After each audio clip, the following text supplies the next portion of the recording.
88.5 KEOM, the Grassroots on Mesquite Schools Radio. 10:30 now on this Wednesday morning, and we've been talking about it all morning long. It is National High School Radio Day across the country, and we are joined right now live in conjunction with a broadcast going on the other side of the country and here in Dallas-Fort Worth with WKHS Radio. That's a high school radio station in Wharton, Maryland. Some of our student DJs are here with us, and they have their student DJs here, and hopefully the technology will all work, and they will be able to talk to each other.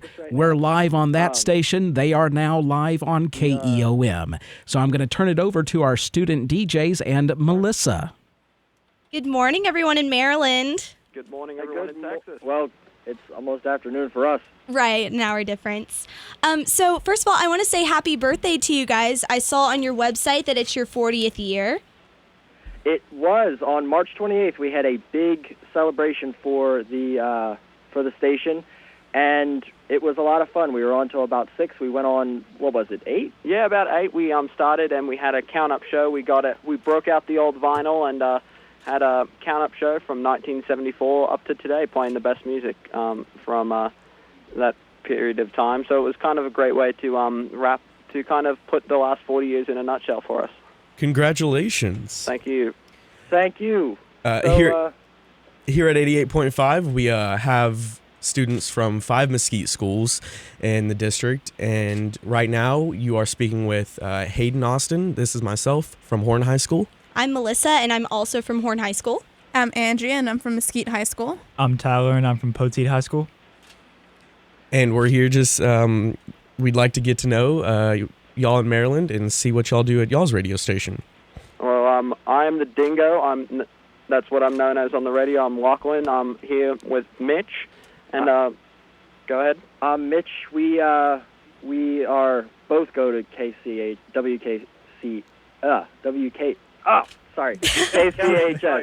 Kent County High School. I was kind of saying the radio name. But we are a very small school, and I understand you guys have a very powerful transmitter. So how many people would you say go to your schools altogether? Well, we operate at 61,000 watts of power, and between the 5 high schools, we have 2 different classes of high school. Poteet and West Mesquite are 4A, and Horn, North Mesquite, and Mesquite are 5A. So at Poteet and West Mesquite, there's about 1,400 to 2,000 students, and at the bigger 5A high schools, there's anywhere from 2,000 to probably 3,000. And our class is, we are a Class C1 station, so since we have 61,000 watts, we are able to broadcast around the Dallas area, if you've heard of Dallas, Texas. Of course.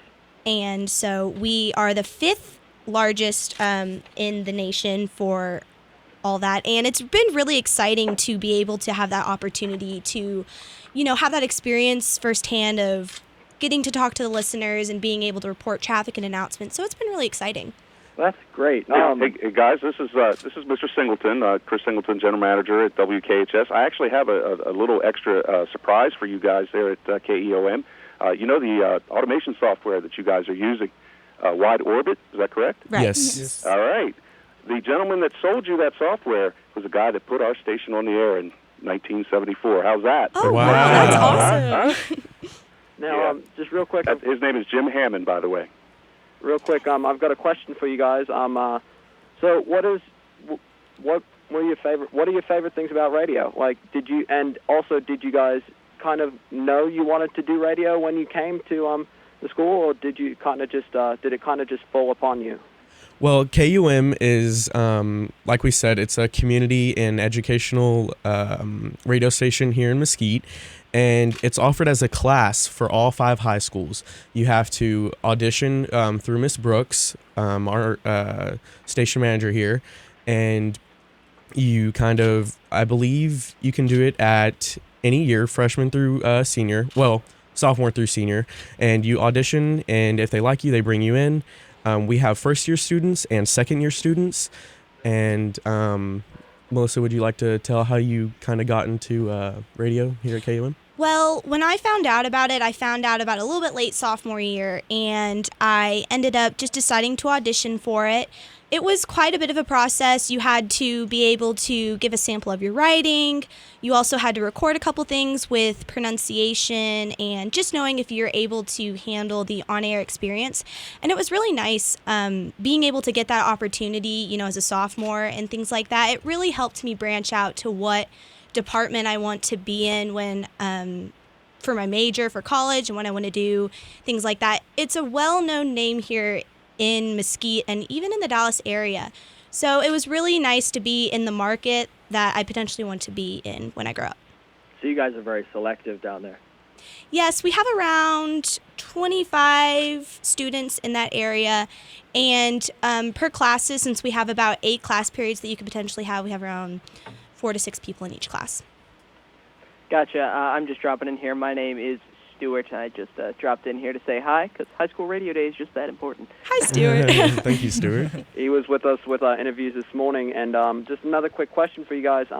Seeing that you guys are one of the biggest high school radio stations in the country, and even for commercial standards, you guys have a big station, and being that you guys get into the Dallas market, do you guys get at all nervous knowing that at any point in time that many people are listening to you guys? Yeah, we definitely get nervous. I mean, there is 25 of us, but we are split into different classes, so each class is about 2 to 5 of us, and we each do announcements and weather, so it's a handful on us, but because we are just teenagers, but it is a good experience and a good, just good knowledge that we're learning here. Okay, so It's a very rare opportunity to be able to work on a station as big as yours. I know that we were very lucky to get our 17.5 thousand watt thing. So how many people would you say you guys reach on a normal basis? Being a non-commercial radio station, we have about 28,000. 288,000, I'm sorry. So we broadcast to around, close to almost 300,000 people. So it is very nerve-wracking when you're on air. But what's nice is our teachers and the staff here at KEOM treat us like we're adults and treat us with respect. And they also expect us to meet the standards of the radio station because we are at such high quality. Yeah, we keep it really professional here. We really try to there is a lot of workload put on us and things like that. And so it's really exciting to also have that experience of to be treated like you are in this business and you do. It's almost like it is a job for you. So that's really exciting. And instead of getting paid, you get grades. So right. So what are some of the things that you guys do within your community? Do you guys have any big festivals or whatever that you guys cover? Well, some of the things we do is we do these things called remotes, and it could be where we go to a separate location, and we basically broadcast from that location for a special event. Like, I remember Christmas time, we did Santa Cop over at Agape Healthcare Center, and we basically broadcast from there, and we had Toys for Tots Drive, and the police came out, and it was just a really fun event. We got to broadcast, actually, while riding in a carriage, through the city of Mesquite, so... it was a pretty cool deal, and we were on the street collecting money, for kids for Christmas time, and it was a really fun experience. For a good cause. So what exactly is a typical day like on air at KEOM? Just take me through what exactly you do on a daily basis, just on a regular day. Well, some of the times the class is sort of split up in half.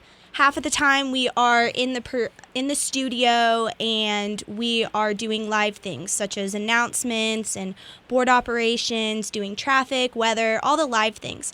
And then the other half of the class, sometimes we are in production studios and we're working on, getting interviews and putting those together and have those ready to put on the air. So, that is strangely similar to what we do here. Right. How would you say you guys best prepare for a thing like this, like an interview? What process would you go through to get questions, things like that? Ooh, that's a good question. I think just doing some research on you guys and just getting to seeing the similarities between our stations and obviously the differences. But yeah, definitely research. Do you We guys also- do? Sorry. Do you guys do streaming or anything?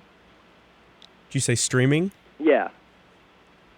Yes, we do a little bit of streaming, and we were prepared. We were told that y'all were wanting to do a simulcast with us, and so we definitely checked y'all out, and so we're just trying to figure out a little bit. We have a couple of questions for y'all. I believe you said y'all are a around 17,000 watt station. Yeah. 17,500 watts. And how many people would you say you all broadcast to? We get to about, I'd say, since we have our stationed, our signal gets into part of the Baltimore area, so I'd say anywhere from, I'd say 10 to maybe even 10 to 50 or maybe even more thousand people. The area is pretty sparse. Our signal reaches across the bay to Baltimore, and Annapolis also, the capital of Maryland. I don't know why it is. And it can also on a good day it'll reach up to part of Wilmington, Delaware. Okay. So it's a pretty big range, but So that's a major city into smaller cities. So yeah, at any given point, it's we have a fair amount of people listening to us. Okay, and we know through KEOM when students come through the program and they intern or apply for a job, KEOM looks really good on a resume, whether either you have 1 year or 2 years. We're just curious that how other maybe bigger radio stations in the Baltimore area or around Maryland look at y'all's radio stations. Are y'all pretty recognized throughout the community as being a really well-run student program? We are pretty well recognized throughout the community. One of the major broadcasting schools in the area, BIM, Broadcasting Institute of Maryland. Usually you would have to audition or take some extra classes to get into that school, but they take graduates of the 90.5 WKHS broadcasting program straight in. So you can already get started with an education, and some can even, if you got to know people in the industry, of course, can get a job or an internship right out of high school. quite a few people have come out of WKHS and gone on to be in the broadcasting community. Right. Like Casey McKee works at the Camry McKee. Cameron McKee. Yeah, okay. we She were- works at the WBAL, the TV station over in Baltimore. The NBC affiliate in Baltimore. She is a floor director for their morning show. And yeah, just a lot of variable people. Like people have gotten into all different walks of the broadcasting industry. One graduate of the program here, Bill Arrowwood, now is he's a set scout for movies, and he goes and scouts out locations for where they're going to shoot the movie. And he actually has been working for a while with the Comedy Central and their TV show It's Always Sunny in Philadelphia. So so yeah, just all kinds of people come out of the program and go to different parts of the broadcasting industry just because you learn the basics here, and you can take that and go to somewhere else. And Yeah, personally, we had our 40th anniversary recently, and we had a lot of station alumni from up to 40 years ago in here. Of course. And it was amazing how many of them were either working in radio. There was one man that was working with Univision, and just all walks of broadcasting, you could say, people have kind of covered after graduating from Kent County High School. All right, that's great. So we understand that y'all are a basically sports broadcast station, and could you just talk about a little bit what type of sports you broadcast, and just a little bit about that? well, I am actually the play-by-play guy for sports here at WKHS, and we actually have a broadcast later on today. The baseball team will be covering that. We cover more of the basketball games than the other sports, just seeing that our basketball team has been historically pretty good. We do the football games as well. Sure, you guys know all about broadcasting the football games, seeing you guys are in Texas. Yeah, It's huge definitely. down there. Yeah. We have it's kind of, sports broadcasting has kind of been passed down from student DJ to student DJ. The last guy who was doing it last year, he's a senior this year. He passed it on to me this year, and near the end of my senior year, I'll be passing it down to another person who's in the program. So it's kind of a cool thing how the voice of the Trojans, so if you want to call it that, is kind of changing every few years. It's a pretty nice title to have. So just one quick question here, going back. We have been touching on the kind of the professionalism that both of our stations have, and how really you take on a lot of responsibility being in a program like this. Do you guys feel at all that the responsibility that you guys have been kind of given while you're at your station, do you think it's helped you become better at broadcasting? Not only has I think it helped me better with broadcasting, but it's really helped me with quite a bit of my classes. Learning. This is also a classroom setting. Sometimes, especially when you're a Radio 1, your first year on radio, you are learning a lot of how to write, how to put together things and make things sound a little bit more interesting and creative. And I think that's really been something that's also helped me in school, but it's also helped me with broadcasting. It let me have an insight of what it actually will feel like. Another thing that I really liked about the KEOM program is that we also got to learn about the FCC rules. And that's something we've just been recently having a lot of quizzes and tests over. And it's been really good to help us prepare and help us know what we can and cannot say on air.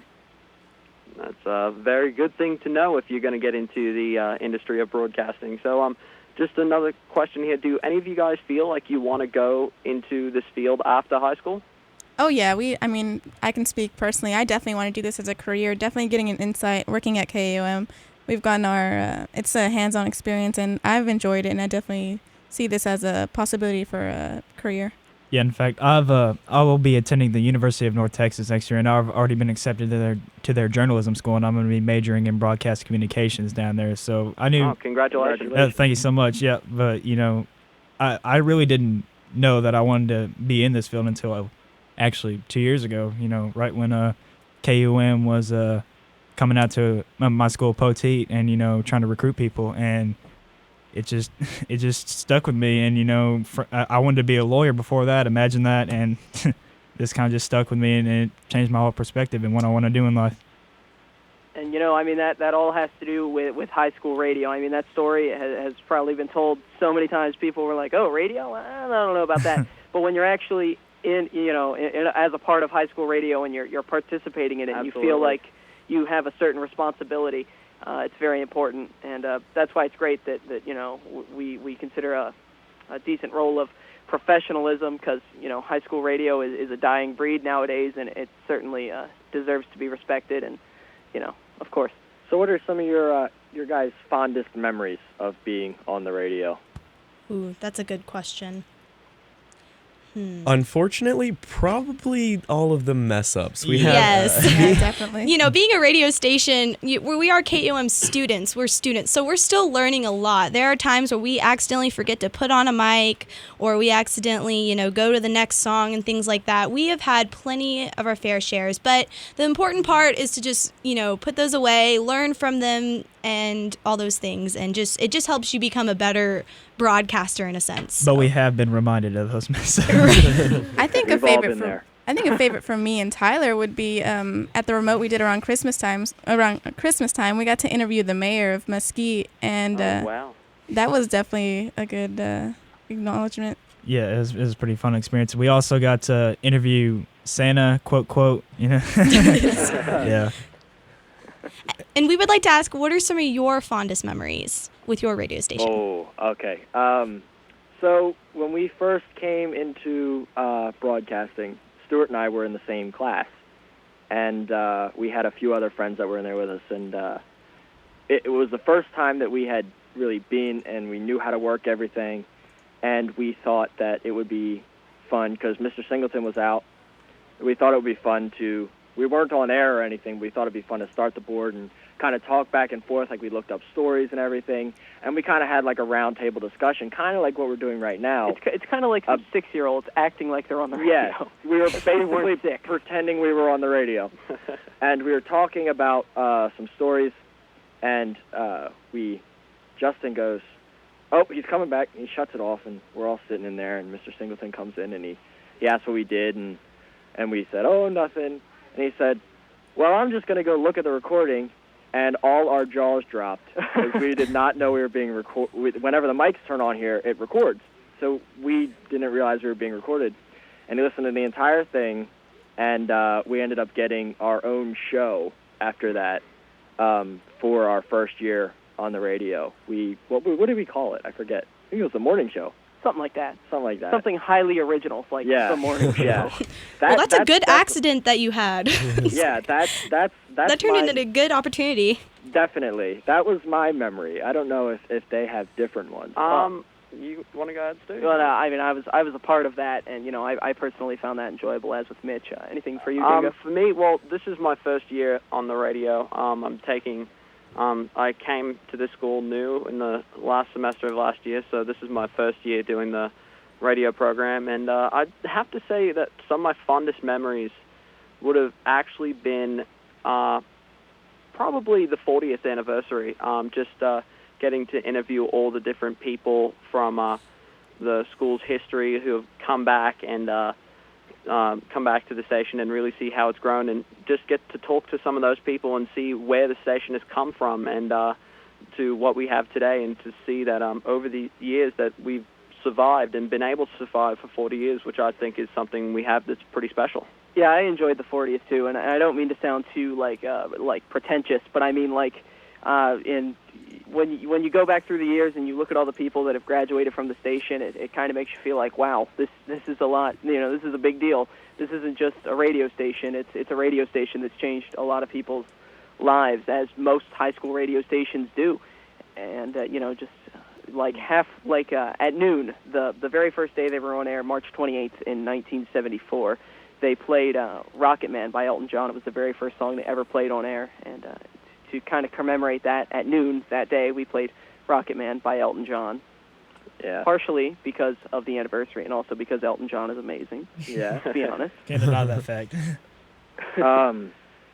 So we it's special here because we're the smallest and least funded school in the state because we have such a small population.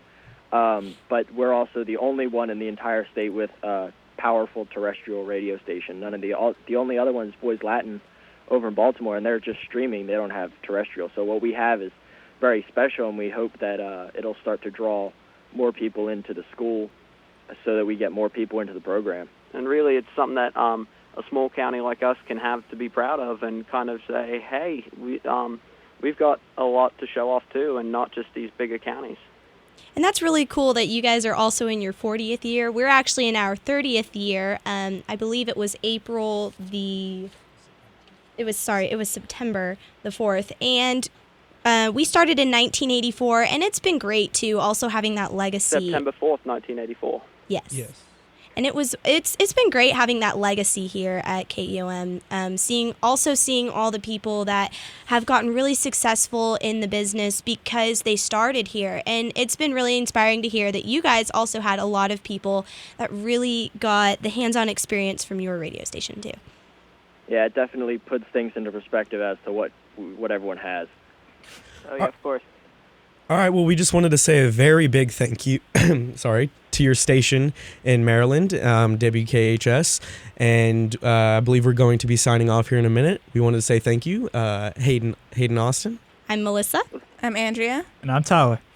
Well, thank you. I'm Mitch, and I'm here with the Dingo. Yeah, it's been really cool to talk to all these schools across the country today and know that we kind of share a common goal of keeping high school radio alive. Well, happy High School Radio Day, and we hope to talk to you guys again real soon. Okay, happy High School Radio Day to you guys, too. All right. Thank you. Thank you. Have a good day. You too. And isn't it amazing how technology works? We are not signing off the air. We have all of your favorites from the 60s, 70s, and 80s right here